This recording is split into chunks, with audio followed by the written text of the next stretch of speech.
Boa noite. Vocês estão joia? Então tá bom. Boa noite. Opa. Falhou. Agora funcionou. Boa noite. Como estamos felizes por estarmos aqui em Santa Bárbara do Oeste, para esta noite, para partilharmos um pouquinho com vocês sobre família, sobre educação dos filhos. Eu sou a Andréa. Este é o Tiago, Deia e Tiba.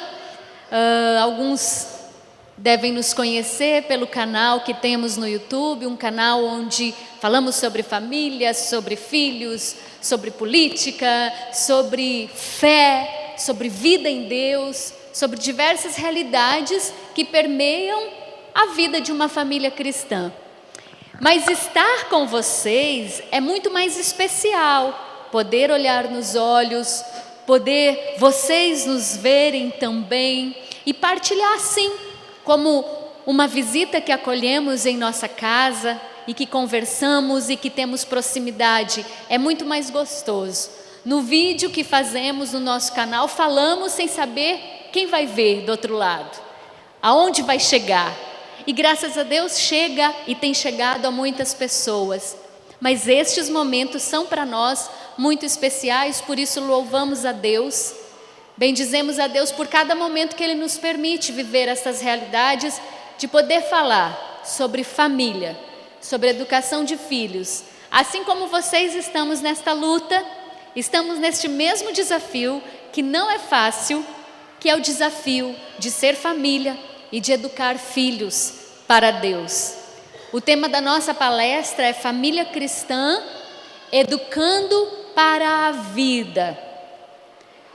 Mas, muito mais do que educar para a vida, e a gente sabe que a vida ela só existe em abundância, ela só existe de verdade quando ela é vivida em Deus, nós como pais, entendendo a nossa missão, a missão que é confiada por Deus, entendendo aquilo que a igreja espera das famílias, precisamos educar os nossos filhos para o céu. É para lá, para a vida eterna, que nós devemos educar os nossos filhos. Porque a gente corre o risco de pautar a nossa vida nisso que temos aqui. As nossas correrias, a luta diária para pagar as contas, para encontrar um tempo para estar com o outro, as nossas lutas diárias, os nossos problemas, a escola boa para o filho, a mensalidade de cada mês, o futuro, né? Tem famílias que já se preparam desde pequeno, fazendo uma poupança para a faculdade do filho, e tudo isso é importante. Mas a nossa principal missão é educar os nossos filhos, sim, para a vida, mas para a vida eterna. Porque é lá o nosso destino. E que risco nós corremos de nos esquecermos disso? Que risco nós corremos de pautar a nossa vida, as nossas escolhas e as nossas decisões, e as nossas decisões em relação aos nossos filhos, pensando só no hoje, ou até mesmo no futuro, que vem daqui 15, 20 anos, mas nos esquecemos qual é o nosso destino, a que Deus nos chama, e Deus nos chama para uma vida eterna com Ele. E se recebemos os nossos filhos de Deus, é para lá, é para Deus que os devemos devolver, e é para o céu que os devemos educar. É sobre isso que vamos falar então. Essa foi uma introdução sobre o tema. E estamos aqui muito felizes, tá? A gente está bem feliz de estar em Santa Bárbara do Oeste pela primeira vez. Nunca estivemos aqui. Eu estive. A Déia esteve. Acho que foi em 2004. Eu não estive. Num evento do Cantinho da Criança, do qual eu fazia parte na Canção Nova, nós viemos para um retiro aqui, mas há muito tempo atrás, há 14 anos atrás, né? Tem muito tempo. Então, não foi corrido um final de semana, não conheci a cidade, não estive nesta paróquia aqui. Então, tudo é realmente novo para nós. E isso aí. Eu não estive, ela esteve. Tá bom, ela teve. Então, com muita alegria a gente está aqui. Para nós, gente, pregar junto, falar sobre família, falar sobre filho, falar sobre Jesus Cristo, nosso Senhor, é uma gostosura. É bom demais, né? A gente se deleita em falar daquilo que a gente acredita, daquilo que faz a gente feliz, sabe? Somos casados há 8 anos. Quase 9. Quase 9, mas é 8 ainda. Se não completou, é 8, né? Então, a gente é muito feliz como casal. Temos as nossas diferenças, é óbvio que temos, né? Às vezes as pessoas nos conhecem pela tela, pelo vídeo, pela televisão. Muito tempo a gente fez programa de TV e acha, pelas palestras que a gente dá, e acha que não, eles não têm desentendimento, eles não têm discussões. Temos tudo isso, graças a Deus. Claro, é muito menos do que quando a gente tinha, quando era namorado. Graças a Deus a gente é bem contido nas nossas discussões, não é, ideia? Só meia dúzia de copo que quebra assim, mas... Não, tá gravando isso aí, não falar mentira. Não, brincadeira, gente. E assim, apesar das diferenças, a gente senta junto para conversar, para afinar as coisas, parar as arestas, né? Que tem aresta e fica, e de tempo em tempo a gente senta junto. A gente tem um termômetro assim, que é o olhar, né? Quando a gente não está muito olhando mais nos olhos um do outro, está esfriando, peraí, vamos fazer alguma coisa junto, vamos conversar. Então, isso também permeia a nossa vida. Nós não somos diferentes de vocês, não. Então temos nossos ajustes, que é comum. E com a educação dos filhos também, a gente tentando acertar. Mas graças a Deus a gente tem recebido uma graça muito especial de Jesus com os nossos filhos. Eles têm crescido e têm demonstrado ser crianças que amam a Deus profundamente. Tem coisa melhor para um pai e para uma mãe de ver seu filho amando a Jesus, rezando o terço, sabendo das passagens bíblicas, das histórias, da vida dos santos. É extraordinário isso. E é isso que nós, graças a Deus, temos conseguido com muito esforço, muita luta. Vamos partilhar com vocês. Mas tem sido uma bênção na nossa vida. Mas brota de onde a educação dos filhos? Do transbordar de uma vida de casal. Filho, gente, presta muito mais atenção no que pai faz do que pai fala. Filho, vai para a missa. Meu pai falava isso comigo. Vamos para a missa, Tiago. Hoje é domingo, tem que ir. Sabe o que eu falava com ele? Por que eu vou se a mamãe não vai? Por quê? Aí meu pai virava para minha mãe e falava: tá vendo, Carmelo? Olha o exemplo que você está dando. Já fazia errado também, né? Já discutia na frente da gente, então uma coisa. Mas chamava a atenção dela. Porque de fato, filho escuta pelos gestos muito mais do que pelo ouvido. A gente quer filho de Deus, a gente quer filho que reza, a gente quer filho honesto, a gente quer filho estudioso, a gente quer filho educado, bem comportado, a gente quer filho assim. Mas, se eles não enxergam em nós tudo isso, eles não vão querer repetir. Se eles olham para nós e veem apenas a imagem do pai e da mãe com o celular na mão, eles vão querer também ser escravos das telas, dos aplicativos. Isso é um grande mal que tem acontecido. Ah, meu filho não gosta de ler. Quando é que seu filho já viu você com um livro na mão? Ah, meu filho não lê a Bíblia. Quando é que ele já te viu lendo? Meu filho não reza o terço. Eu queria tanto que meu filho rezasse o terço. Quando é que ele já te viu com o terço na mão? Ah, padre, socorro lá em casa. Meu filho começou a beber, meu filho começou a fumar. Onde foi que eu errei? Aí eu fico imaginando a retrospectiva que passa na mente de uma pessoa que fala isso.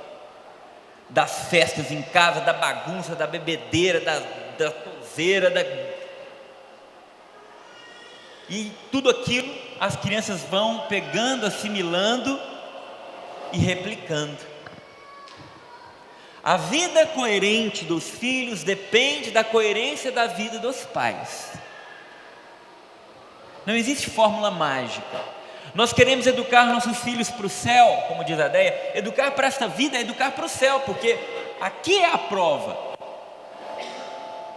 É nesta vida que eu demonstro para Deus se eu tenho condições de entrar na glória.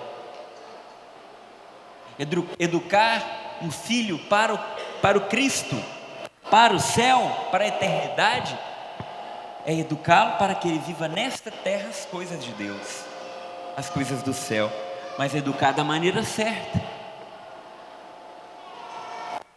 Educar os filhos para Deus se passa pela nossa vida, pelo nosso exemplo, passa também da forma de educar também. Eu falo de maneira muito concreta.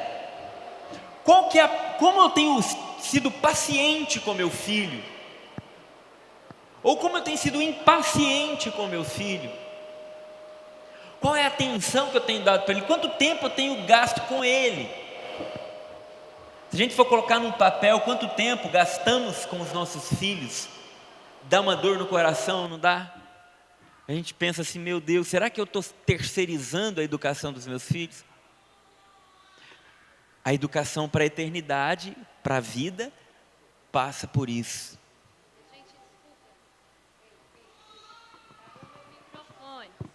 A gente escuta muitas vezes, até como um consolo para a correria que hoje as famílias vivem. Não, mas tudo bem que você não tenha tempo, o que importa é a qualidade desse tempo que você passa com ele, o tempo de qualidade, o tão famoso tempo de qualidade que nós temos nos dias em que vivemos. O tempo moderno é marcado por isso. Olha, eu passo pouco tempo com a minha esposa, mas o tempo que eu passo com ela é de qualidade. Eu tenho pouco tempo para dar para os meus filhos, mas o tempo que eu tenho é de qualidade. Então fala para o teu chefe lá do teu setor, você vai trabalhar 10 minutos por dia, mas vai ser com qualidade, para ver se ele vai pagar o teu salário no fim do mês. E a gente quer que aqueles que mais importam, esposo, filhos, se contentem com meia hora do nosso dia, que é com qualidade, eu estou ali inteira para ele. Gente, família precisa de tempo cronológico. Família precisa de quantidade de tempo e não somente qualidade de tempo. É um engano pensarmos que aquela meia hora bem vivida vai ser suficiente para manter o nosso filho no caminho, para manter o nosso filho adolescente lá na frente, longe das drogas, longe da pornografia, da prostituição, da promiscuidade. Não vai ser, gente, daí vai chegar uma hora em que nós vamos nos perguntar, onde foi que eu errei? Você tinha tempo para tudo. Você teve o tempo para o trabalho, para os seus estudos, para terminar sua faculdade, deixando seus filhos em casa. Você teve tempo até para a paróquia. Você teve muito tempo para Deus. Mas e o tempo para os teus filhos? Mas e o tempo em que você devia estar em casa cozinhando para eles? Servindo o teu marido? Amando a tua família? Brincando no chão, no tapete da sala com os teus filhos? Contando história, lendo em voz alta para os teus filhos. É disso que filho precisa, é de tempo cronológico. A história da qualidade de tempo, gente, eu sei que é duro ouvir isso. E que a gente não foi educado para isso. Nós fomos educados para sair de casa às 7 da manhã, passar o dia no trabalho, ganhar bem o nosso salário no fim do mês, dar todo o conforto para os nossos filhos, os últimos brinquedos das últimas gerações, o celular mais top que existe, o tênis de marca, a roupa da moda. Foi para isso que nós fomos formados. Conforto, vida, uma vida estável. Mas e a vida afetiva, emocional, psicológica e espiritual dos nossos filhos? Nunca se teve tanto suicídio juvenil, gente. Nunca tantos adolescentes, tantas crianças de 10 anos desejaram tirar a própria vida. Nós tivemos nesse final de semana, pregando no fórum em São Paulo, estamos vindo direto de lá. E lá a doutora Filó, psicóloga, atende crianças na CTI do Hospital de Belo Horizonte. Contava para nós a doutora Filó que ela nunca atendeu tantos casos de crianças até 10 anos, querendo tirar a própria vida. Por quê? Porque não vê sentido em viver. Se sente um peso na vida dos pais, não vê graça, porque a vida no celular ela é tão rápida, ela é tão veloz, as cenas se movem com tanta rapidez, as cores mudam freneticamente, e na vida real não é assim. Ou às vezes porque essa criança tem tudo, e o pai não sabe dizer não. Só não tem os pais. São crianças que têm crescido mimadas, porque às vezes na ausência física, cronológica, nós queremos recompensar dando tudo, e não dizendo não para a criança. Essa criança mesmo, que a doutora deu o exemplo, 10 anos de idade, ela se jogou da janela do apartamento de um prédio alto. Por quê? Porque ela queria viajar com desconhecidos e os pais disseram não para ela. Ela se jogou da janela lá do 10º andar. Isso é terrível. Nós temos crescido, os nossos filhos têm crescido com dificuldade de ouvir não, porque não escuta não. Que o pai e a mãe sempre quer suprir, não deixa nem dar birra. Não, filho, tá bom, vou te dar. E passam a ser escravozinhos dos pais. Aí o filho começa até a agredir fisicamente a mãe ou o pai. Ah, não, ele é pequenininho. Para com isso, menino, para, né? E não tem postura diante das agressões físicas dos filhos. A consequência disso é que, quando ele crescer e ele começar a ouvir os nãos que a vida vai falar para ele, ele vai entrar num processo maluco, de uma frustração primeiro, de uma revolta, tendo consequências desse tipo. Não sabe lidar, são crianças, não sabem lidar com o não, com a dificuldade. Crianças cada vez mais mimadas, tornando-se adolescentes mimados, jovens mimados. Aí você entra na faculdade, é fácil identificar esses jovens. São os revoltados, são os reclamões do mundo, com aquele espírito de que o mundo deve tudo para eles. Eles têm direitos. O mundo tem uma dívida com ele. Então ele acha que ele tem que ser afagado, paparicado por tudo, tem que ser entregue tudo na mão dele. É verdade ou não é? A gente tem visto esse povo nas faculdades. E é esse tipo de gente que a gente quer, esse tipo de filho que a gente quer criar. Então, às vezes o pai e a mãe têm até boa intenção, eu entendo isso, pelo amor de Deus. Às vezes o pai e a mãe é da roça, veio da roça ou de uma família simples, de uma família pobre, e usa aquela frase assim: eu vou dar tudo para o meu filho, tudo aquilo que eu não tive. Tudo aquilo que eu não tive eu vou dar para ele. Aí o pai faz hora extra, a mãe tem 2 empregos, trabalha até às 10 da noite, chega em casa cansado, tira o final de semana para poder trabalhar, e para pagar a faculdade do filho. Aí o filho entra na faculdade, o pai fica orgulhoso, feliz. Ele chega lá, um cristãozinho, e sai um anarquistazinho de lá, doutrinado pelos professorzinhos, um revoltadinho, e vai cuspir no trabalho dos pais, porque os pais agora não valem mais nada. Que é isso, pai? Você não sabe de mais nada, quem sabe sou eu. O meu professor sabe. Ah, aquele lá é bacana. E aí os pais vão falar, meu Deus, onde eu errei? Não é? É duro. É isso que a gente tem visto. E nós precisamos. Não, não está falando não, é porque não pode ligar os dois ao mesmo tempo. Sério? Então vou falar com o som. E um grande cuidado que nós temos que tomar, nós, esta geração nossa, né, eu falo nossa, eu tenho 39 anos, então aí você conta 10 anos para frente, 10 anos para trás, essa nossa geração. Nós corremos um risco grave. Eu conversava com uma pessoa essa semana, me dava carona e falava, ela tem 2 menininhas, ela falava assim, Deia, eu me lembro, quando eu era criança, bastava um olhar da minha mãe. E a gente já sabia o que era para fazer. E a gente já obedecia. Hoje eu tenho que mandar minhas meninas 1, 2, 3, 4, uma porção de vezes, até elas entenderem e até elas me obedecerem. Por que isso acontece? Nós corremos o risco de termos sido educados, e a grande maioria de nós foi educado assim, de uma forma bem rígida, né? De uma forma assim, talvez até sem pouco afeto, sem pouco toque físico, sem muita demonstração de carinho.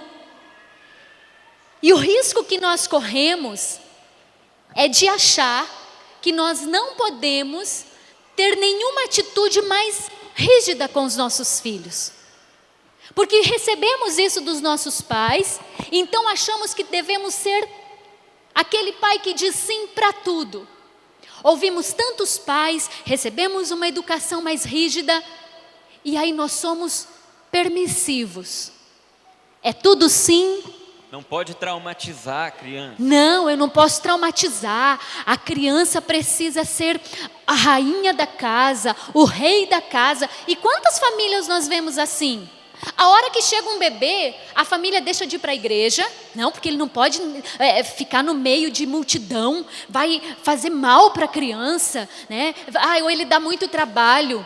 Chega o bebê, a família muda a casa inteira. É claro, gente, uma criança precisa ser acolhida com dignidade. Não é disso que eu estou falando. Mas eu estou falando de uma transformação total que a família vive. A esposa deixa de ser para o marido, deixa de se doar para o marido, volta-se para aquele filho. Ao pai dobra o turno de trabalho para dar todo aquele conforto para aquele filho. E sim, vai criando aquela criança, como o Tiba falava, como um mimado. Nós recebemos esta educação dos nossos pais e foi isso que fez, é isto que faz com que hoje nós olhemos para os nossos pais e os amemos e os respeitemos. Porque o amor só vem onde há respeito. O amor só vem depois que veio o temor, que veio o respeito. Então, primeiro é preciso que nós pais nos façamos respeitar pelos nossos filhos e, consequentemente, eles aprenderão a nos amar. Nossa. Mas a gente tem aprendido diferente, com toda essa história de educação positiva, que você não pode dizer não, você não pode frustrar uma criança. Minha gente, grava esta frase: educar é frustrar. É preciso que a gente diga os nãos necessários na hora certa para os nossos filhos. Eu certa vez, eu achei muito interessante, num programa naqueles que trocam de família, já viu? Pega um filho mal criado e põe numa família organizada.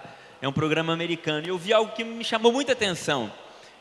Era um menino revoltado, um adolescente rebelde, que era o chefinho, era o reizinho da casa. Foi colocado em uma outra família, bem estruturada, onde os filhos eram comportados, estudiosos. Tinha um horário para tudo. Tinha horário para tudo, eram organizados. E eu lembro esse jovenzinho no caminho para essa casa, falando, né? Eu quero ver quem vai ser a pessoa que vai falar o que eu tenho que fazer. Eu quero ver quem eles pensam que eles são. Aí eles vão quebrar a cara. Estão pensando que eu sou como os outros. Foi falando no caminho. O caboclo chegou na casa. Aí desce o pai, ele sentado assim, né, olhando.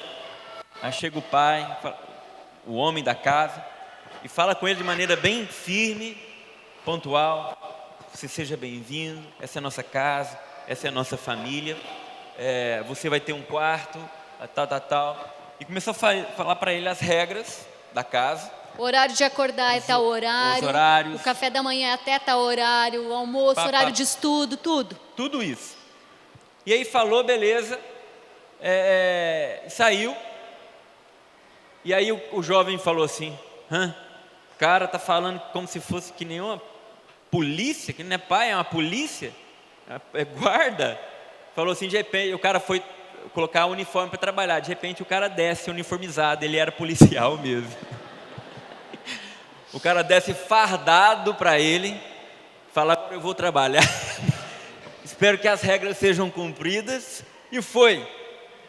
Beleza. De repente, chegou na hora do almoço, o rapaz não quis almoçar. Tudo bem, não quer? Não, tá bom. Não tem problema. O rapaz saiu, chega uma determinada hora, deu fome, né? O que tem para comer? Aí a mãe falou assim: você quer comer? Tá bom. Foi lá dentro do micro-ondas, abriu e tirou o prato do almoço. Falou: tá aqui, ó. Falou: mas isso aqui tá ruim, isso é do almoço. Se quiser, é essa comida, senão passe fome. Mas o caboclo comeu que nem um passarinho diante do alpiste, comeu tudo. E acabou, rebeldia, acabou. Por quê? Ali ele viu uma referência. E na verdade, os nossos filhos esperam de nós isso e gostam disso. Não se iludam achando que você dando tudo para o seu filho, você vai conquistar ele. Não! Você vai afastá-lo de você, porque filho só ama o pai que ele respeita. Não existe amor se não houver respeito. Olha as famílias com os pais mais velhos, onde há respeito. Às vezes o pai foi duro, batia, o pai era rígido, o pai era bruto, era da roça, às vezes, mas olha o respeito que esses filhos têm para o velho. É ou não é? Existe amor e admiração, porque existiu respeito. Pai e mãe têm que colocar no filho este sentimento, e essa decisão, e esse comportamento de respeito, né? Eu não fico empurrando meu filho para a igreja, não, porque tem que ser eu não gosto de forçar, né? Ele tem que ir porque ele gosta. Você está criando uma ameba dentro de casa. Pai, eu não quero ir não. Vai sim, chegou, ajoelha, porque Jesus está ali, e você respeite Jesus. Na consagração, ajoelhado. Mas meu menino tem 5 anos, tem, o meu também, e ajoelha, porque eu falo com ele, ajoelha, porque Jesus está ali. Agora é ajoelhado. E quieto. Isso ele respeita Jesus. Quando ele entra numa igreja, os dois mais velhos, que o outro, o Tomás, era muito pequenininho ainda, a primeira coisa que eles fazem, joelho no chão. Principalmente o Matias, quando ele vê Jesus no sacrário, ele: peraí papai, vai lá, faz assim, dá uma olhada, vê se eu estou vendo ele, levanta e sai, né? A gente reza o terço lá em casa todo dia, né? Esses dias eu dei uma bronca neles, rezando assim, puxando a almofada um do outro. Eu chamei eles na xincha, o Bento, Ave Maria, cheia de graça, voltou no terço na hora. Eu falei: a hora do terço é sagrado, é sagrada. Respeito a Nossa Senhora. Você não está falando com uma mulher qualquer, é com ela que você está falando, com a mãe de Deus. Respeito com ela. Entendeu? Então, educar os filhos, vamos sim para a igreja, vamos sim respeitar, vamos sim adorar, vamos sim ler, vamos sim ouvir. Isso nossos filhos vão nos agradecer no futuro. Existe uma missão que o Senhor nos confia enquanto pais, que é a missão de Às vezes a gente ouve falar do matrimônio, né? A união conjugal do marido e da esposa, que tem a função da procriação, de gerar os filhos para Deus, o caráter unitivo do matrimônio. Mas a palavra de Deus nos diz, o catecismo da igreja nos diz, que além de gerar os filhos para Deus, nós precisamos educar estes filhos, educar os nossos filhos na fé. Estes são os 2 pilares do matrimônio, gente, o que a igreja nos ensina. Existem 2 pilares, são estes: a criação da prole, a geração da vida, e a educação dela. Às vezes a gente esquece disso. Quantas famílias têm esquecido disso? E têm vivido somente o primeiro caráter, gerar filhos. E aí tem os filhos e esquece de educá-los. Mas educar é missão de pai e de mãe. E quando a gente não assume isso, o mundo vai fazer. Quando essa educação não é dada dentro de casa, quando os limites não vêm ali dentro de casa, esse filho vai procurar limite lá fora. Eu escutava o Felipe Aquino, o professor Felipe Aquino, falando um testemunho, eu achei formidável. Ele leu na frase um para-choque no caminhão uma vez, assim: conquiste o seu filho antes que o traficante o faça. E aí ele disse: eu tenho 5 filhos, todos formados, educados, cristãos, frequentam a igreja, trabalham na evangelização. 5 grandes. Ele falou: por que eu não perdi meu filho para o traficante? Porque eu ficava até 2 da manhã estudando com meus filhos para a prova. Isso o traficante não vai fazer com ele. Eu botava meu filho no colo toda noite e contava história para ele, porque isso o traficante nunca vai fazer por ele. Eu eduquei, eu criei, gastei tempo com ele, e isso o traficante não vai fazer. Então conquiste o seu filho antes que o traficante o faça. Antes, eduque sua filha, conquiste a tua filha antes que o safado faça isso. Porque se nós não dermos o amor, o carinho, a atenção, as palavras de afirmação para ela, ela vai buscar estas palavras, este afeto no colo de um outro rapaz. E vai. Isso é próprio da mulher, buscar uma referência masculina que a oriente. Então, se o pai é omisso, é calado, é negligente, porque o silêncio do pai às vezes é pior do que a gritaria dele em casa. Ele tem que falar, ele tem que orientar, ele tem que proteger. Este é o papel do homem em casa. O homem é o T, a mulher é o D. O homem é o construtor e o protetor. A mulher é acolhedora e a agregadora. Ao homem cabe essa missão de construir e de proteger. Então, nós pais em casa temos que fazer isso muito bem, porque senão seu filho ou sua filha vai buscar um construtor e um outro protetor. E a mãe também, acolhedora e agregadora. É a mulher que agrega em casa, não é? Todo mundo é ao redor da mulher, gente. Vocês mulheres têm isso aí muito forte. Isso é formidável, né? Quando tem a festa na casa da avó, não é? Vai todo mundo lá para o Natal, na casa da avó. Reúne todo mundo na casa da avó, do vô, e faz a festa, tal. E quando a avó morre, o que eles fazem? Pega o vô no Natal e leva para a casa de um dos filhos. Quando o avô que morre, continua reunindo na casa da avó. Não é assim? Porque a mulher é agregadora. Quando há uma separação e a mulher pega os filhos e coloca contra o pai, isso é covardia. Porque a mulher tem esse poder dessa influência afetiva sobre os filhos.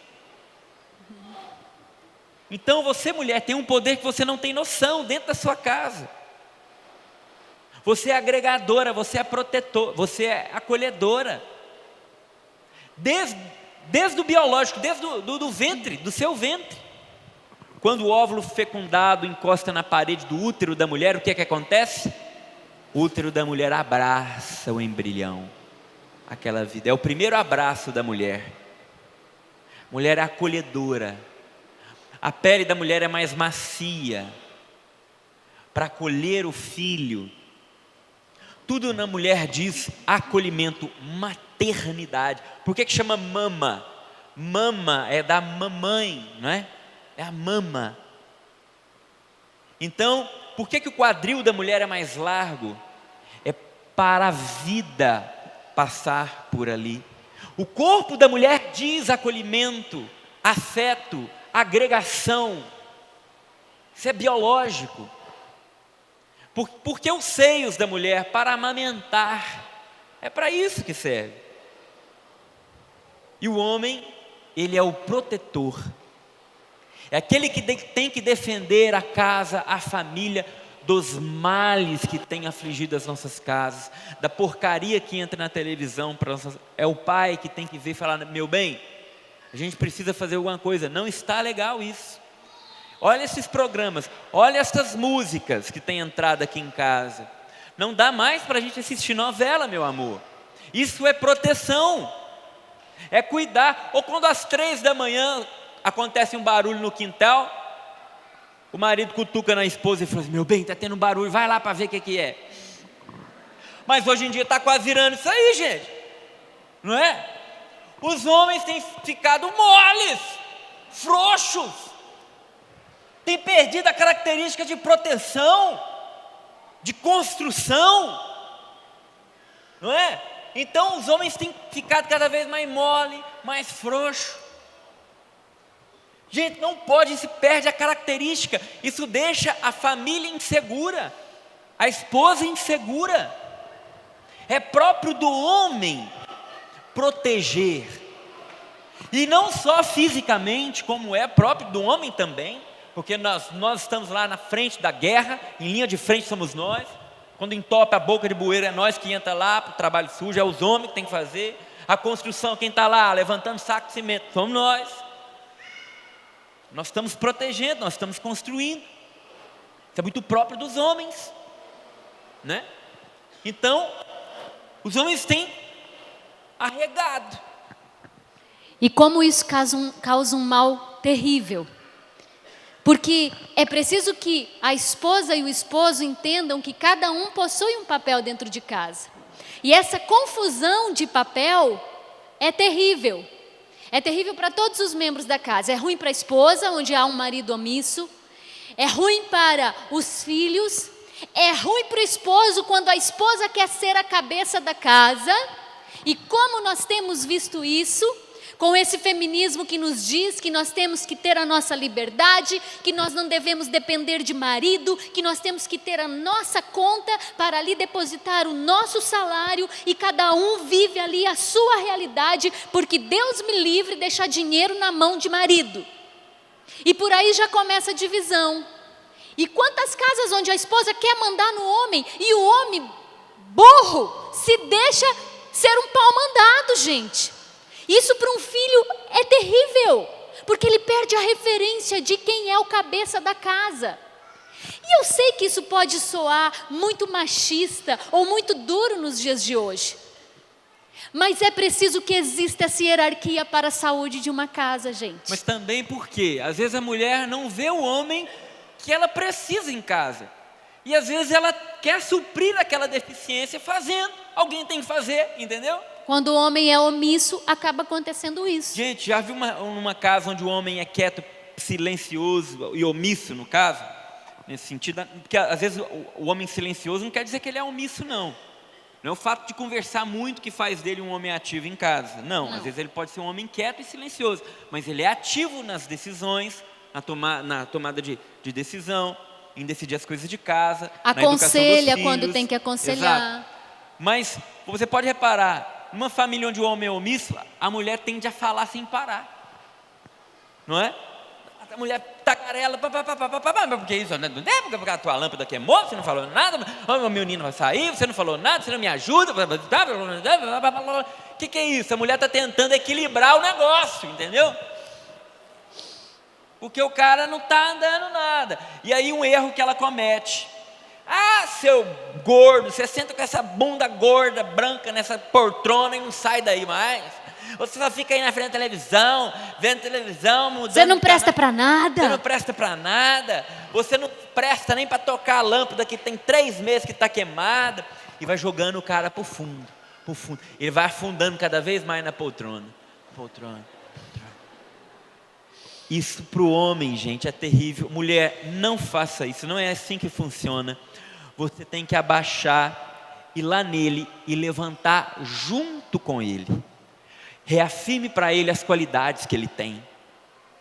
Fale para ele aquilo que ele é bom. Ali você vai conseguir uma coisa, que você vai tirando ele daquela situação. Você, meu bem, vem comigo. É como se você descesse, sentasse na poltrona com ele, falasse: meu bem, você é bom, você pode, você tem qualidade. E vai numerando essas qualidades. E aos poucos você vai levantando ele. Quando você reparar, ele já está assumindo a postura de pai, de marido. É assim, porque nenhum homem gosta de ser acusado, de ser cobrado. Homem detesta isso. Às vezes ele fica sentado na poltrona de pirraça, porque ele detesta tanto o jeito que você faz, que ele fala assim: agora eu fico mesmo, para ela ver. Você não fala nada, aí fala: agora que eu fico mesmo em silêncio. E a coisa vai virando um pandareco, um angu de caroço. Quando vê, já está bem aquele pau danado, e quer separar, e acabou. Entendeu? Meu Deus do céu. E quem assiste tudo isso e assimila tudo isso? São os filhos. São os filhos. E existe uma proteção que precisa ser vivida pelos pais, que não vai ser do bandido que pode entrar na tua casa, que você pode construir o muro mais alto, a grade mais firme, mas que não vai proteger os teus filhos. Nós falávamos da presença, da importância de gastar tempo. Você que tem filho em idade escolar, que frequenta a escola, você pai, tem o hábito de olhar os livros, as apostilas, os cadernos dos teus filhos, os livros que estão à disposição dele na biblioteca da escola.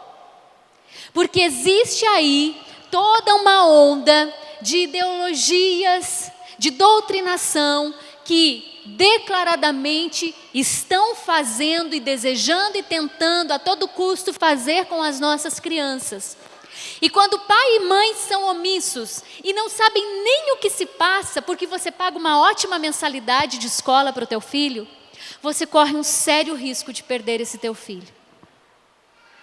Porque essa questão da ideologia de gênero, que está sim nas escolas, que está nas músicas, que está nos programas de televisão.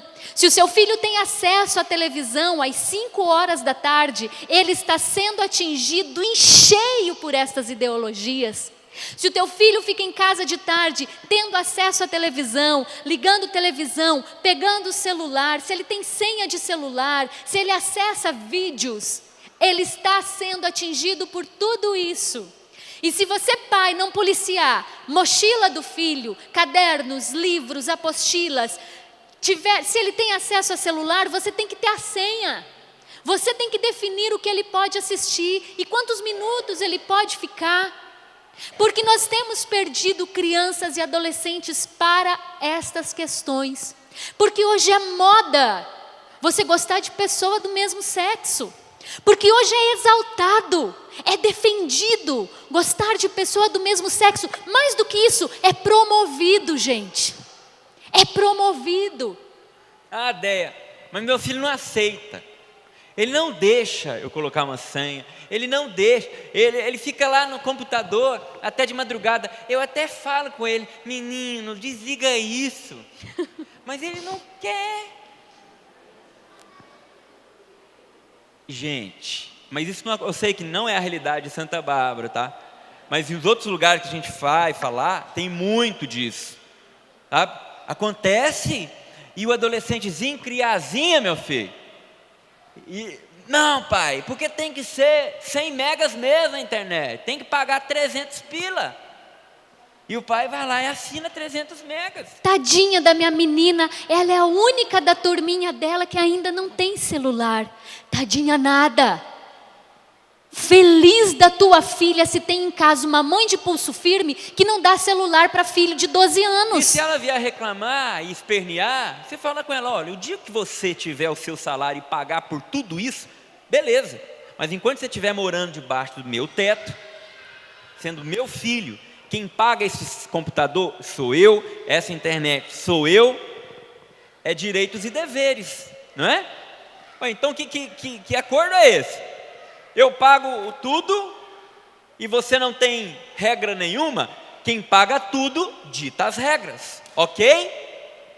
Lá em casa nós não temos televisão. Até temos, está lá entulhada lá no quarto, mas não ligamos. Não tem televisão na sala. Não tem televisão na sala. Lá em casa, os meninos brincam lá na varanda, no quintal, brincam em casa, de Lego, brincadeiras, enfim. Mas não ficam na frente da televisão sendo consumido por essas porcariadas que está por aí. É fácil, gente. Sabe o que é fácil? Você ligar a televisão quando o menino está fazendo bagunça, está azucrinando, enchendo o saco. Você põe lá na televisão um negócio para ele, sai. Oh, que delícia!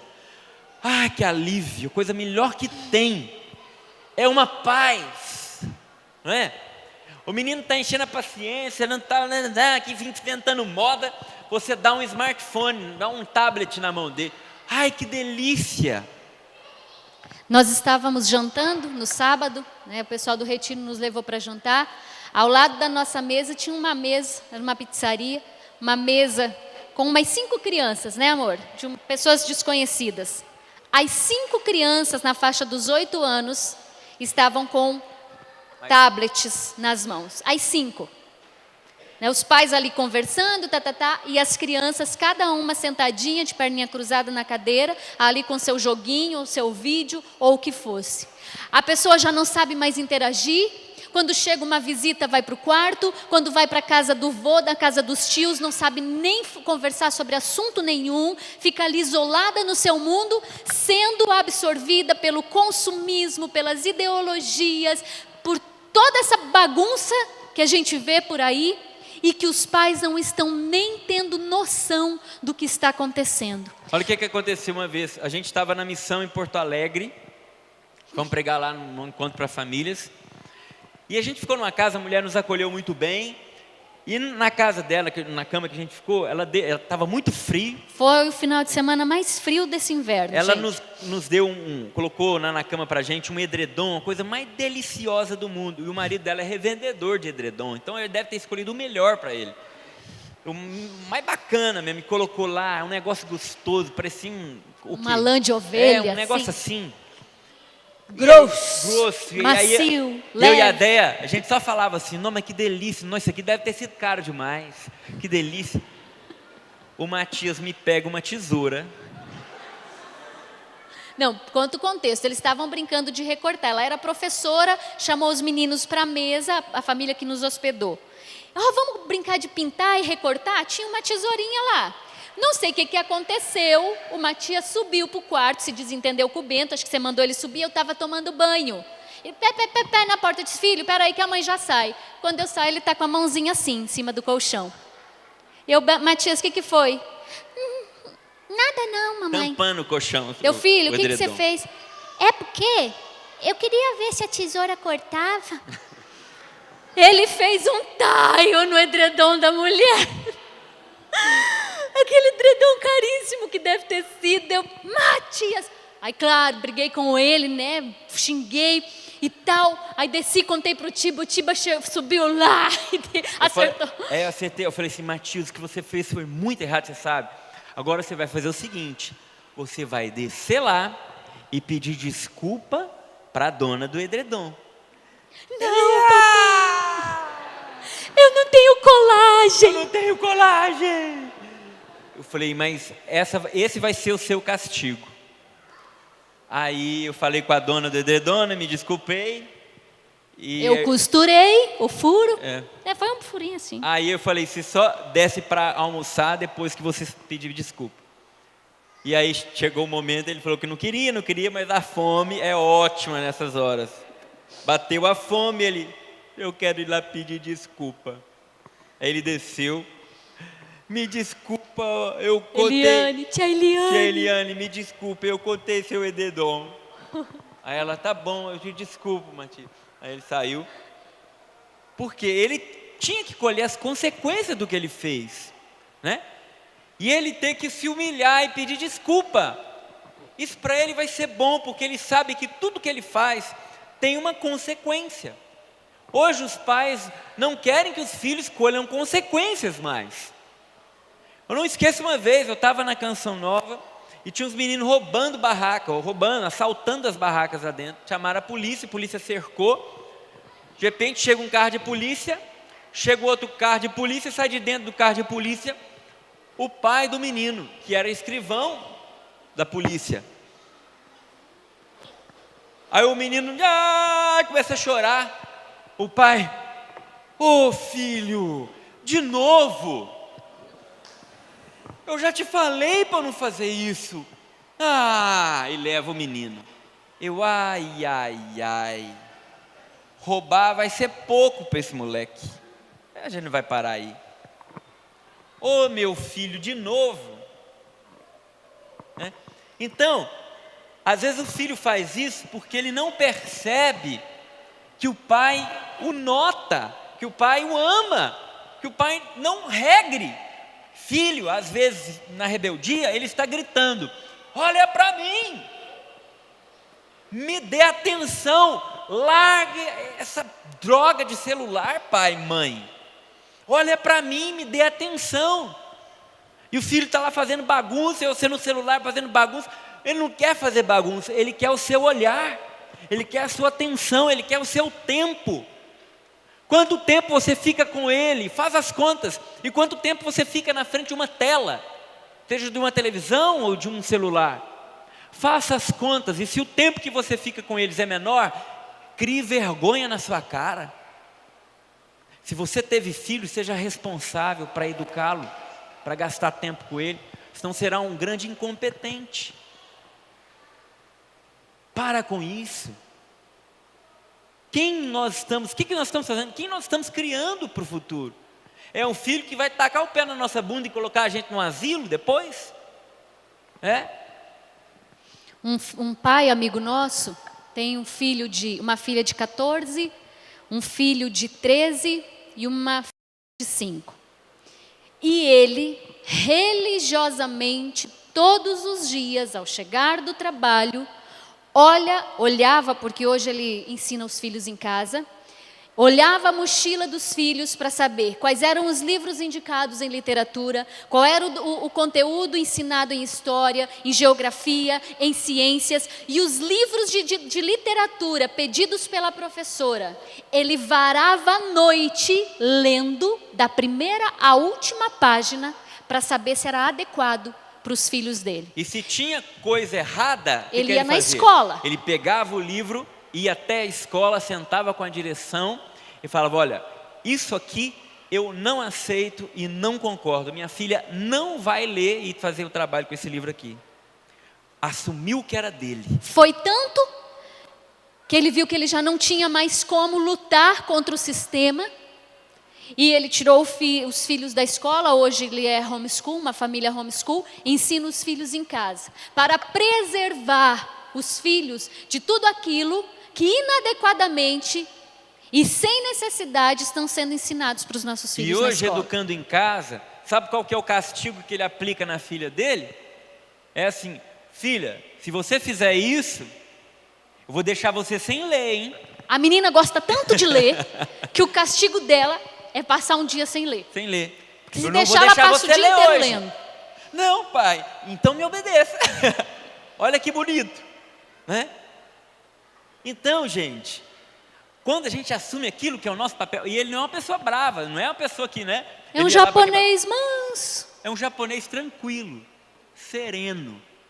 mas que tomava a postura. Assumiu e entendeu o seu papel de pai. Que se ele não cuidar de preservar a alma dos seus filhos para Deus, ninguém mais vai fazer. Porque no mundo aí fora, ninguém quer cuidar dos teus filhos. Ninguém quer preservar a alma dos teus filhos. Isto é missão de pai e de mãe. A educação cristã não é papel da catequese. A catequese vai preparar o teu filho para receber o sacramento, mas amor a Deus, respeito e devoção à Virgem Maria, amor à igreja, amor à doutrina, quem vai passar é pai e mãe. Não é o padre, não é a catequista, não é a escola católica que você paga, é você, mãe, pai. Se você não passar isso para o seu filho, só por uma graça de Deus muito grande, é que ele vai ser depois, lá na frente, um homem de Deus. É que ele vai preservar a sua alma para Deus. Porque Deus dá umas graças sobrenaturais e especiais para algumas alminhas. Que apesar de terem vivido toda a dificuldade, toda uma educação, né, sem limites e tudo mais, Deus ainda traz para si. Mas não é com isso que nós temos que contar. Contar com a graça de Deus que está sobre nós. Pela graça do matrimônio, pelo sacramento do matrimônio, existe uma graça sobrenatural sobre a mãe e sobre o pai. A mãe um coração de fogo, o pai um pastor, um cajado de pastor, para pastorear os seus. Quem são os seus? São os nossos filhos. A gente como missionário, nós temos, graças a Deus, muitos pedidos de missão, mas nós damos muitos nãos para os convites que nos fazem. Porque se nós formos atender todos os pedidos que nos fazem para evangelizar, nós vamos desgastar os nossos filhos, nós vamos abandonar a educação dos nossos filhos, nós vamos precisar terceirizar. Então, a gente tenta pesar sempre. Podemos assumir esse aqui? Não vai ser pesado para os meninos? Para eles podem viajar conosco? Isso aqui nós podemos assumir? Sim, aí nós vamos. Não, está demais, não iremos pelos nossos filhos, porque a minha primeira missão é com os meus filhos.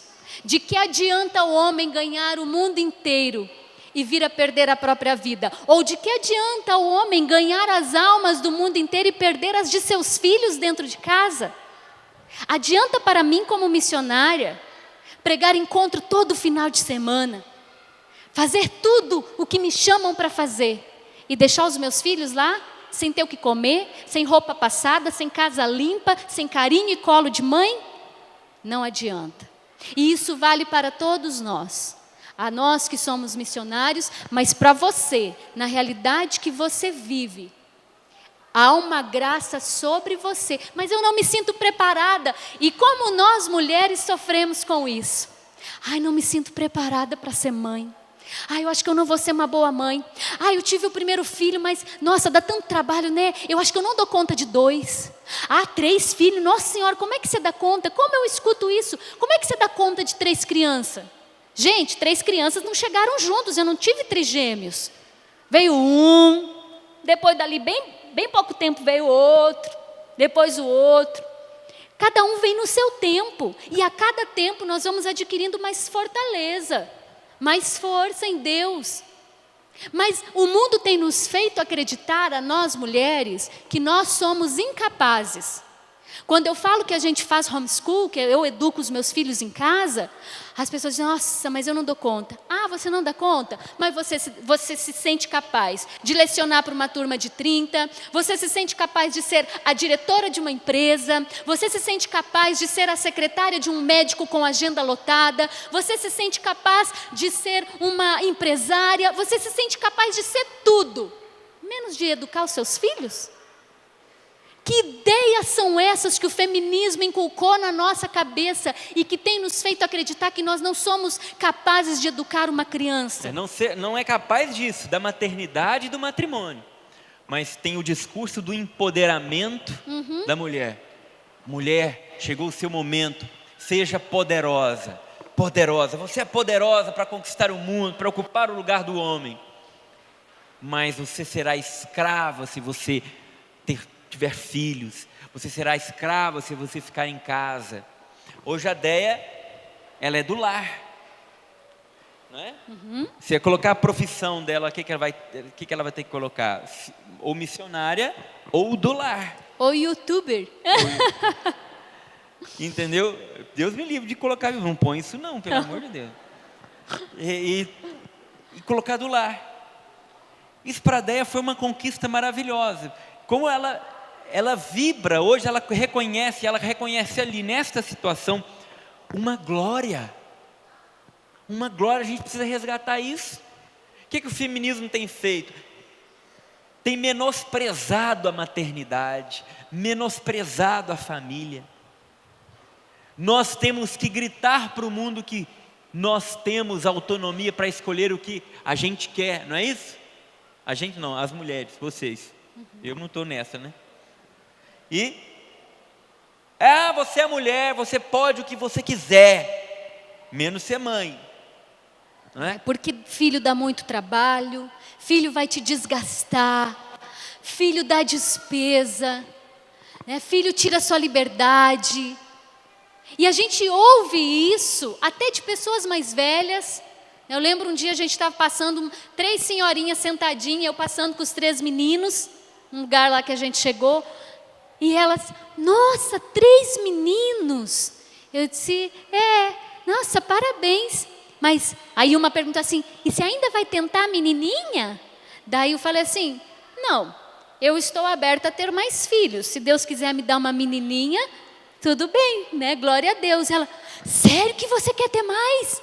Mas que coragem no mundo de hoje, né? Tipo, é uma mentalidade que vem até das nossas avós já, de tanto verem novela, assistirem a televisão, de tanto ouvirem e tal. Acham que assumiram mesmo que maternidade dá trabalho. A gente esteve essa semana, né, esse final de semana, com a mãe da Nonô, a casa que nos hospedou lá em São Paulo, 11 filhos. E ela fala isso com toda alegria. Né? E a Nonô, a filha dela, falava, eu nunca vi a minha mãe levantar a voz. Minha mãe nunca gritou, tendo 11 filhos dentro de casa. Isto é sabedoria. Isto é a sabedoria de uma mulher que assumiu a sua maternidade, a sua missão, e que hoje é testemunho para nós e para esse mundo, que acha que filho é despesa, que um filho a mais coloca em risco não a família. Não enxerga uma vida, enxerga um cifrão, não é? Vamos fazer as contas, que se vai dar ou não. Gente, se a palavra de Deus fala, se eu cuido dos pássaros no céu, se eu cuido da erva do campo, que hoje está lá, amanhã é lançada fora, não vou cuidar de vós, nós que somos filhos de Deus? E às vezes a gente fazendo conta, mas será que vai dar para ter mais um filho? Que essas tantas contas. E a conta que a gente tem que fazer é o seguinte, qual o tamanho da nossa fé? Eu acredito que Deus cuida de mim?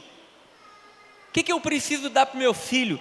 Amor, leite, comida, roupa e uma casa. Roupa e um lar. 4 paredes com banheiro, fogão e cama.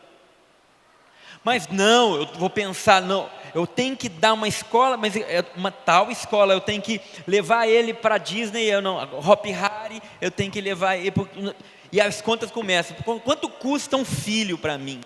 Nada para Deus. Eu não sei se vocês conhecem o Eugênio Jorge, aquele cantor católico, ele tem 5 filhos, e ele fala que a vida dele nunca foi tão próspera, dentro da simplicidade da vida que ele leva, mas ele fala que a vida dele nunca foi tão próspera financeiramente como quando ele teve 5 filhos. A cada filho que ia chegando, iam chegando também as providências de Deus. Ele fala que ele casou muito pobre com a esposa, com muitas dificuldades, mas a cada filho que ia vindo, que eles iam se abrindo a vida, ia chegando também o necessário. Ele era passador de roupa, gente. Ele passava roupa. Ele era passadeiro. De uma confecção. Ele era passadeiro de roupa. Né? Um homem que, com a graça de Deus, foi dando filhos. Deus foi dando filho para ele. No 5º filho, ele estava com uma comunidade. ele estava estruturado, com uma loja de artigos religiosos, tudo o carinho que Deus foi dando para que ele fosse se mantendo. Gente, eu não esqueço do Eugênio, você falou do Eugênio, eu lembrei agora. Certa vez ligaram para ele, senhor Eugênio Jorge da Silva? Ele, sim, sou eu. O senhor ganhou uma doblô. Ele, tá bom, desligou. Ligaram de novo. Olha o seu Eugênio Jorge, aqui é do banco, Eugênio Jorge. Você não tem um cartão de crédito, tal? Ele, tem. Então, a gente sorteou, o senhor ganhou uma doblô. Ele, palhaço, desligou. Ligaram para ele de novo. Seu Eugênio Jorge, não é um trote, Eugênio Jorge. O senhor tem um cartão de crédito, o banco fez um sorteio, sorteando uma doblô, da data tal, papapá. Nós somos do banco, acredita em nós, o senhor pode entrar aí no site e conferir e tal. Aí ele, meu Deus do céu, sério, você está falando sério? Ganhou uma doblô, 0 bala, ele que tem 5 filhos. Ele teve que aprender a dirigir. Ele não tinha carteira. Não tinha nem carteira. Ele chegava para gravar os programas na Canção Nova, o tecladista dele que levava ele. Ele não sabia dirigir, não tinha carro. E aí ele ganha uma doblô que acomoda 5 filhos, né? Quem tem 5 filhos sabe. Veja se não é a providência de Deus. Veja se Deus não tem as suas formas. E não tem nada mais difícil para um filho, assim, claro, salva as famílias que não podem ter mais filhos, que por um problema de infertilidade só puderam ter um ou nem puderam ter. Mas uma família que pode, é tão difícil para um filho único ouvir que os pais não querem mais ter filhos, por opção. Eu falo isso porque eu fui filha única. Porque para nós soa como se nós fôssemos um peso para a nossa família. Se minha mãe não quer ter mais filhos, é porque ter filho é muito ruim, é muito pesado, é porque eu sou um peso. E nos Estados Unidos, no livro O Amor que Dá Vida, da Kimberly Han, ela relata que um dos principais motivos de depressão entre adolescentes é entre os adolescentes filhos únicos. Porque eles se sentem um peso na vida dos pais e eles não encontram sentido em viver. Se nem para os pais eles são valorosos, se nem os pais se alegram pela vida deles, a ponto de querer ter mais, então já não encontram sentido de viver. E falar de irmãos, falar desta questão de ser aberto à vida, é falar sobre educação de filhos, porque o lugar onde a criança aprende respeito, hierarquia, virtudes, serviço, doação, partilha, é em casa. É quando ela convive com os irmãos. A criança, ela tem muito essa questão da socialização em relação ao homeschool, a gente ouve muito. Mas o principal lugar onde a criança socializa é dentro da sua casa, porque a socialização que realmente faz o ser humano crescer é aquela onde ele aprende a respeitar o mais velho e ajudar o mais novo. Onde ele aprende a conviver com os diferentes, as diferentes idades. Ele respeita aquele que é mais do que ele, o irmão mais velho, o pai, a mãe, e ele ajuda o irmãozinho mais novo, que ainda não sabe andar, que precisa de ajuda para comer, que tem que pegar na mão para fazer as coisas. Isso faz uma criança crescer, aprender a partilhar os brinquedos, as roupas, a vida, o dia a dia, as brincadeiras. Então, educar um filho para a vida começa também na nossa abertura à vida, enquanto casais. Sim, e leva que os nossos filhos também queiram ter famílias. Hoje os nossos meninos sonham com isso, principalmente o Matias. O Matias. O Matias fica falando que ele quer ter filhos. Ele tem 5 aninhos, gente. Mas porque ele tem uma boa experiência com os pais, com o irmão em casa. Se pegam de vez em quando, no carro, de vez em quando um está puxando o outro, puxando o cabelo do outro. São crianças, não são ETs. Anjos. Não, às vezes eu tenho que virar para trás e colocar cada um no seu lugar. Mandar um mais para trás ainda. Fica quieto aí que você fica com o seu celular. Pá, moleque. E é essa a nossa vida, gente. Mas como é lindo a família. Como é bonito quando a gente faz um sacrifício por eles e colhemos as consequências disso. Não tem nada mais gostoso, gente. Vale a pena, porque criança é assim, você acha ruim com ela, põe de castigo. Mas criança não fica guardando no coração mágoa. Ela se derrete. Ela já está no seu colo de novo, e você abraça e fala: meu filho, às vezes eu acho que eu pego tão pesado com você, não é? A gente fica às vezes se culpando. Mas a criança entende, e ela prefere que você seja firme do que você deixe ela fazer o que ela quer. No fundo, você é segurança para ela. Ela sabe que você está fazendo é pelo bem dela, lutando pelo que é certo. Eu não me esqueço, eu era molequezinho, eu devia ter meus 9 anos de idade, 10. Meu pai me levava para a escola todo dia. E eu, por algum motivo, lá dentro do carro, eu falei um negócio, e briguei, não sei o quê, e estava achando ruim, dando minha birra, né, praticamente.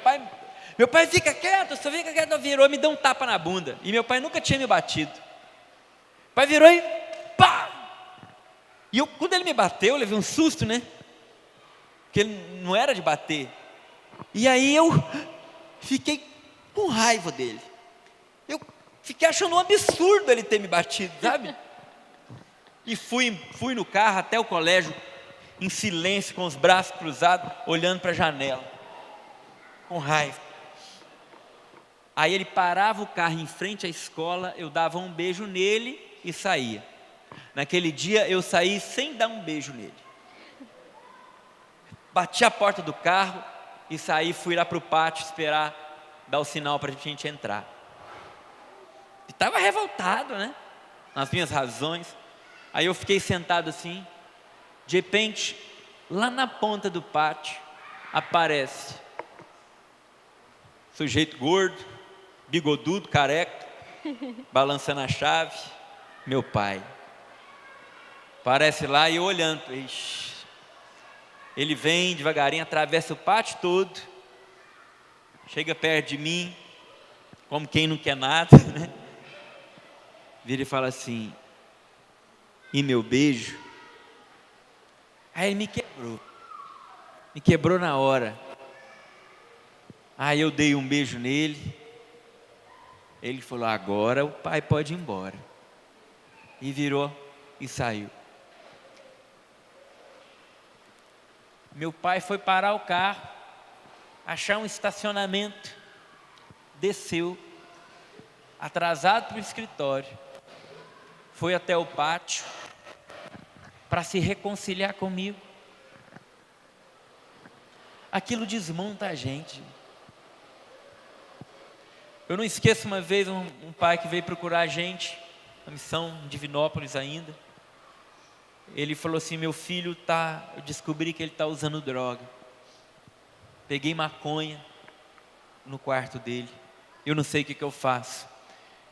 Eu fui orientado a trancar meu filho lá de fora de casa até que ele largue essa porcaria, mas eu não sei se isso é o certo. A gente aconselhou aquele pai: dê um passo de amor em direção a ele primeiro. Aquele pai foi em casa, entrou no quarto do filho, sentou na cama, coisa que ele nunca tinha feito, esperando o filho chegar. Quando o filho chegou no quarto, levou um susto. O senhor aqui, pai? Ele senta aqui comigo. O filho sentou e ele virou para o filho e falou assim: olha, eu descobri que você está usando droga. O filho já levou um susto, achando que ia levar um tapa na orelha ali. Aí o pai continuou: mas eu quero te pedir perdão. Perdão, filho, pelas vezes que eu não fui no futebol com você. Perdão pelas vezes que eu não te coloquei no meu colo. Perdão por não ter te ensinado a andar de bicicleta. Eu te peço perdão pelas vezes que eu cheguei em casa e fui para frente da televisão e não te dei atenção.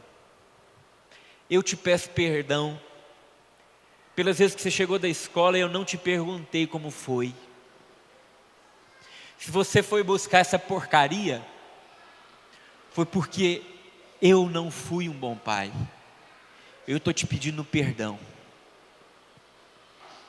Aquela mesma hora, Aquele filho levantou, foi até a gaveta, abriu e debaixo das roupas pegou 5 buchas de maconha.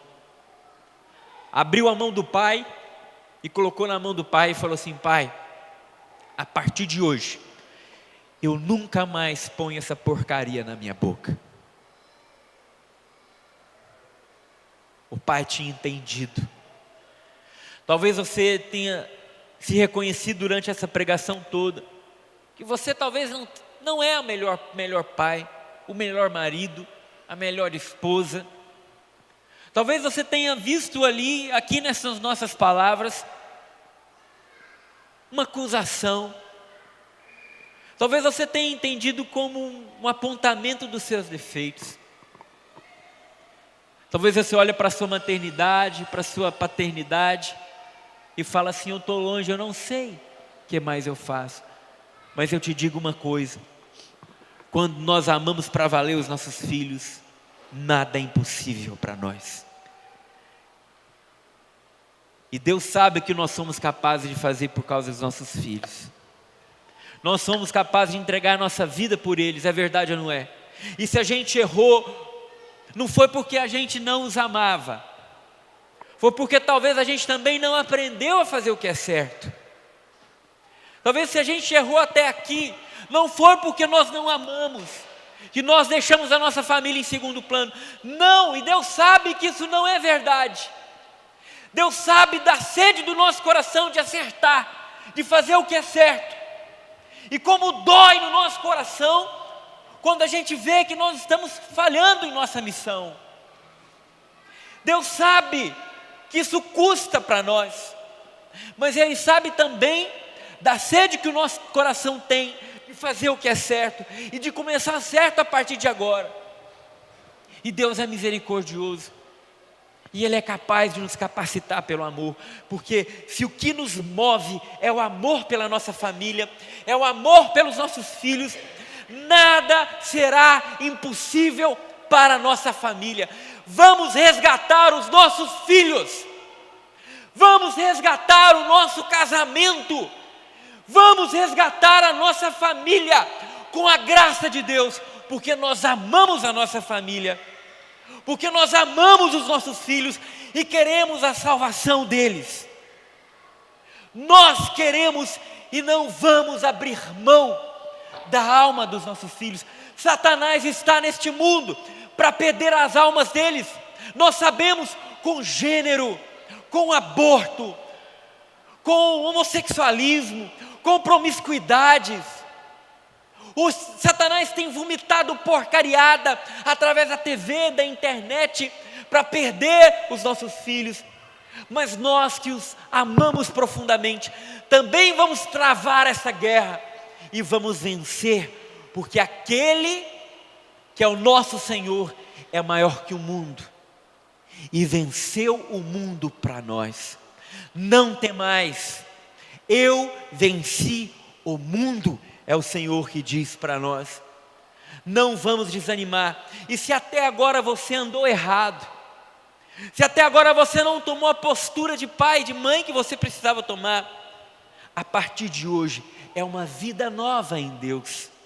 A partir de hoje, por amor aos nossos filhos e amor às almas deles, nós vamos arregaçar as nossas mangas e com toda a nossa fé e com toda a nossa força, vamos começar a fazer o que é certo. Vai ser difícil? Vai, mas nós não vamos desistir. É uma luta? É uma guerra? Será, mas não somos de desanimar, pois o Senhor da vida está conosco. E lá, quando você chegar na sua casa, não vai ter um fundo de violão, não vai ter um pregador te incentivando. Eu sei, vai ser duro, mas é ali que você vai ter que respirar fundo e falar: por amor à sua alma, meu filho, eu decido, eu faço, eu falo, eu tiro. Força, tenha fé, creia e não desista. Feche um pouco seus olhos, abaixa um pouco a sua cabeça.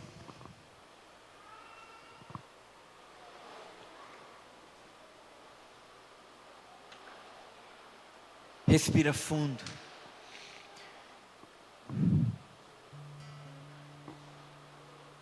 Se reconheça diante de Deus agora como um pobre pecador, que sozinho não pode, mas com a graça dele agora, você vai recobrando toda a força, todo o entusiasmo para fazer o que é certo. Deixa o Espírito Santo de Deus entrar dentro do teu coração e te mover para cima, te levantar, te erguer. Deixa o Senhor te envolver agora, talvez como você nunca deixou antes, te dando aquela força que você achava que não tinha, por amor à sua família, por amor à sua alma, por amor a Deus. Se entregue agora na presença do Senhor, rasgando o teu coração e dizendo: Senhor, capacita-me, dá-me tua força, dá-me tua graça.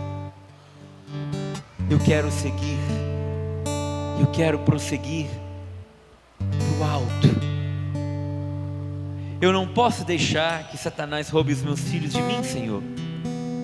Eu vou lutar até o fim pela salvação deles. Arranca de mim a preguiça, arranca de mim o vício no celular. Coloque em meu coração a disposição de rezar em casa, de reunir na mesa e não na frente da televisão para almoçar, para jantar. Dai-nos regras claras para que a nossa família ande na tua presença e seja íntegra. Dá-me sabedoria para conduzir a minha casa. Dá-me, Senhor, a graça de perseverar em nossos bons propósitos, porque Satanás tem nos atacado, Senhor. Satanás tem investido duro, forte, contra as nossas famílias, e o Senhor é por mim. Socorro, Jesus. Socorro, Jesus. Contemos com a graça, com o auxílio daquela que esmaga a cabeça de Satanás, que esmaga a cabeça da serpente, a Virgem Maria. Sobretudo nós mães, nas situações tão difíceis que nós vivemos, até mesmo no sentimento de incapacidade, contemos com a Virgem Maria, com a intercessão da Santa Mãe de Deus. Ela que foi mãe, que é mãe por excelência, para que ela venha nos ajudar. E eu quero até mesmo desafiar as mães que estão aqui. Eu sei que no início não vai ser fácil.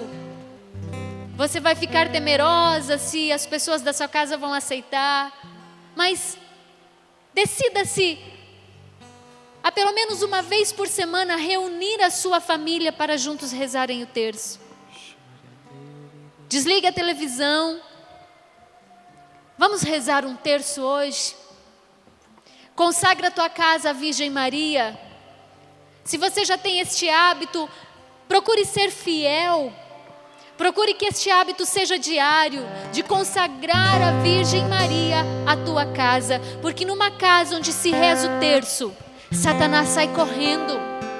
Satanás não resiste, porque ele foge diante da humildade da Santa Mãe de Deus.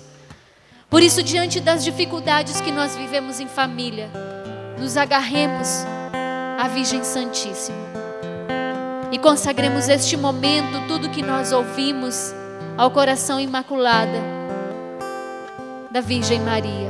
Ave Maria, cheia de graça, o Senhor é convosco. Bendita sois vós entre as mulheres, e bendito é o fruto do vosso ventre, Jesus.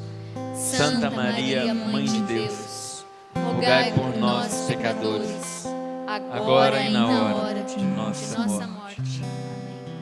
Olha para mim, para terminar esse momento.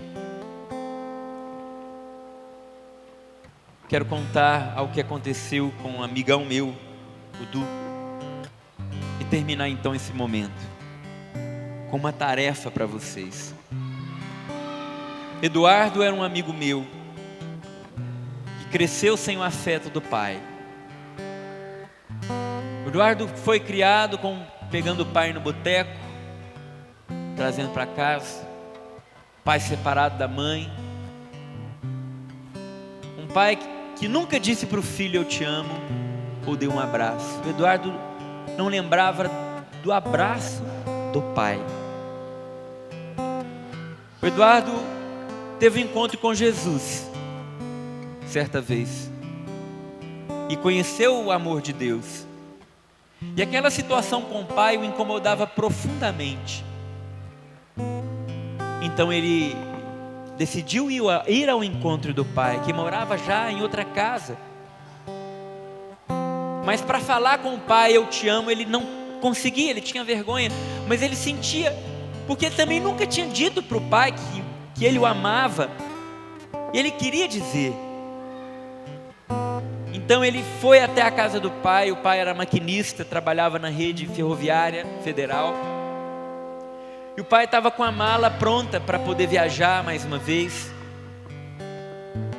Então o Eduardo pegou um caderno que ele tinha, rasgou uma folha de papel de caderno no meio e escreveu para o pai: pai, eu não sei o que o Senhor está vivendo, e eu também nunca te disse isso, mas eu queria te dizer que Deus pode te ajudar. E uma outra coisa, que eu te amo, que eu te amo. Assinado Eduardo. Pegou o papel, dobrou, abriu a mala do pai, colocou no meio das roupas, fechou a mala rápido e foi embora. Passou um tempo, o Eduardo foi visitar o pai dele. E para surpresa do Eduardo, quando ele entrou na casa do pai dele, ele olhou para a parede. O pai tinha pegado aquele bilhete de caderno, rasgado no meio, escrito de caneta Bic, e mandado emoldurar num vidro e pendurado na parede. O pai não virou para o Eduardo e falou: eu também te amo. É como que se o pai falasse: filho, eu também te amo, mas eu também não consigo dizer. A forma de fazer isso é transformando em algo precioso o seu gesto de amor por mim. E transformou em obra de arte, pendurado num quadro na sala, a expressão de amor do filho. Um amor que ele nunca deu. E o Eduardo olhou para aquele quadro e se sentiu o filho mais amado desse mundo. Passaram-se 3 meses. O pai morreu num câncer fulminante. E no enterro do pai, o Eduardo olhou para mim e disse: Tiba, meu pai nunca falou: filho, eu te amo. Mas por causa daquele quadro, meu pai parte e eu fico sabendo que ele me ama assim. Eu certa vez contei esse testemunho lá num grupo de oração que a gente fez. Uma menina ouviu aquele testemunho, que ela tinha um irmão jovem que só vivia trancado no quarto, não conversava mais com a família, chegava da rua, entrava para o quarto e lá ficava. Para comer ele chegava, fazia o prato dele no fogão e entrava para o quarto e comia lá dentro. E aquela menina de grupo de oração estava incomodada. E quando ela ouviu esse testemunho, ela falou: eu preciso ir então em direção ao meu irmão. Ela pegou um bilhetinho, escreveu um recadinho de amor para o irmão, falando que ele era importante para ela. Pegou um escapuláriozinho de pescoço, colocou junto com o bilhetinho e colocou debaixo do travesseiro do irmão e foi embora. O irmão chegou como sempre, entrou no quarto sem falar com ninguém. Passou-se o dia. Quando chegou na janta, para surpresa de todo mundo naquela família, aquele irmão saiu do quarto, fez o prato e sentou na mesa. E não foi para o quarto. Não conversou com ninguém naquele dia. Mas a família se entreolhava, um olhava para o outro. Tinha sido um grande passo para aquele menino recluso. E o que mais impressionou aquela jovem é que no pescoço do seu irmão estava pendurado o escapulário de Nossa Senhora. Pequenos gestos podem salvar a nossa família, a nossa vida, os nossos filhos. Quando você chegar em casa hoje, você vai escrever um bilhetinho. Não sei para quem, você sabe. Mas você vai escrever. E esta é a missão que nós entregamos para vocês. Você vai escrever aquilo talvez que você precisava falar e talvez não tenha coragem de falar olhando nos olhos. Mas você vai sentar e escrever aquilo que você precisa falar. Talvez é um pedido de perdão. Talvez é uma declaração de amor. É um reconhecimento. É uma expressão de saudade. Mas faça. Não deixe passar. Porque se esse meu amigo, Eduardo, tivesse deixado passar esse momento, talvez o pai dele teria morrido. Sem ouvir do filho, eu te amo. E sem dizer para o filho através daquele quadro, filho, eu também te amo. Beijar pai e mãe no caixão apenas é terrível. Beijar filho, declarar amor em velório é terrível, gente. Quando não se declarou na vida. Não perca tempo. Chegando em casa, de maneira muito concreta, essa será a sua missão. Louvado seja o nosso Senhor Jesus Cristo. Para sempre seja louvado. Em nome do Pai, do Filho e do Espírito Santo. Amém. Amém.